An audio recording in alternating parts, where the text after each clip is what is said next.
50 বছরের একটা মহাপরিকল্পনা চেয়েছেন, যাতে করে বাংলাদেশের পানি সম্পদ ব্যবস্থাপনাটা আরও অনেক বেশি উন্নত করা যায়। চীনের পানি সম্পদ মন্ত্রী উনি আশ্বাস দিয়েছেন যে বাংলাদেশের সাথে চীন তার অভিজ্ঞতা শেয়ার করবে, তার বিশেষজ্ঞদেরকে পাঠাবে এবং বাংলাদেশের জন্য যে প্রয়োজনীয় পরিকল্পনাটা সেটা উনি বলবেন। চীনের রাষ্ট্রপ্রধান অনেক আগ্রহ দেখিয়েছেন বাংলাদেশের বিনিয়োগের ব্যাপারে, বাংলাদেশের সাথে অর্থনৈতিক সহযোগিতা বৃদ্ধির ব্যাপারে, এবং $2.1 বিলিয়ন বিনিয়োগ, ঋণ এবং অনুদানের কমিটমেন্ট বাংলাদেশ পেয়েছে চীনের সরকারি বা বেসরকারি বিভিন্ন পর্যায় থেকে।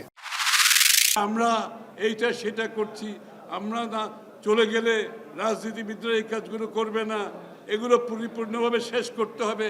সরি, এটা আপনাদের দায়িত্ব না, এটা দায়িত্ব আগামী দিনের বাংলাদেশ এর মানুষ যাদেরকে নির্বাচিত করে সংসদে পাঠাবে, এটা তাদের দায়িত্ব, আপনাদের দায়িত্ব না।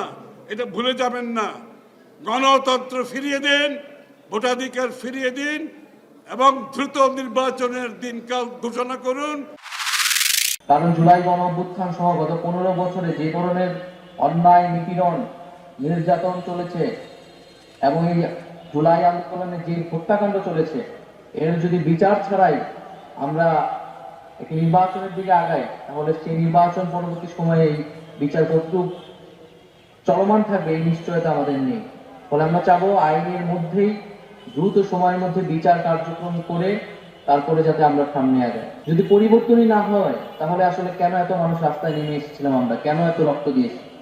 ফলে সেই পরিবর্তনের লক্ষ্যে আমাদের কাজ করতে হবে এবং সরকারকে সেই সংস্কারের কার্যক্রম এগিয়ে নিয়ে যেতে হবে। আহত যোদ্ধাদের পাশে বাংলাদেশ, এই কর্মসূচিটি বাংলাদেশের প্রত্যেকটি জেলায় জেলায় গিয়ে এই কর্মসূচিটি গ্রহণ করা হবে এবং প্রত্যেকটি জেলায় জেলায় যে আমাদের যে আহত যোদ্ধা ভাই বোনরা রয়েছে তাদের কাছে আমাদের ফাউন্ডেশনের যে আর্থিক সহযোগিতাগুলো আছে সেগুলো পৌঁছে দেওয়া হবে। প্রত্যেকটা রমজানে দোয়া করেছি ফিলিস্তিনি ভাইদের জন্য, আমাদের দেশের মঙ্গল কামনার জন্য দোয়া করেছি। সবাই একসাথে ভ্রাতৃত্বের সাথে থাকতে পারি সেইভাবেই দোয়া করছে।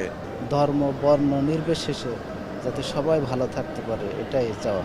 তো সব কিছু মিলাই আল্লাহর শুকরিয়া এবং আল্লাহর সন্তুষ্টি যদি আমরা লাভ করতে পারি তাহলে আমরা লাভবান। আমরা তার শারীরিক অবস্থা পর্যবেক্ষণ করে আজ মেডিকেল বোর্ড ডিসিশন নিলাম ওনাকে বাড়ি ডিসচার্জ দেওয়ার জন্য, বাড়ি পাঠানোর জন্য, with some medication, lifestyle medication, medicine and কিছু রিহ্যাবিলিটেশন প্রোগ্রাম দিয়ে। প্রসঙ্গত গতকাল তামিমের শারীরিক অবস্থা বর্ণনা করতে যায় হৃদরোগের ঝুঁকি হিসাবে স্মোকিং প্রশ্নটা আসছে এবং এখানে তামিমের নামটা ভুলবশত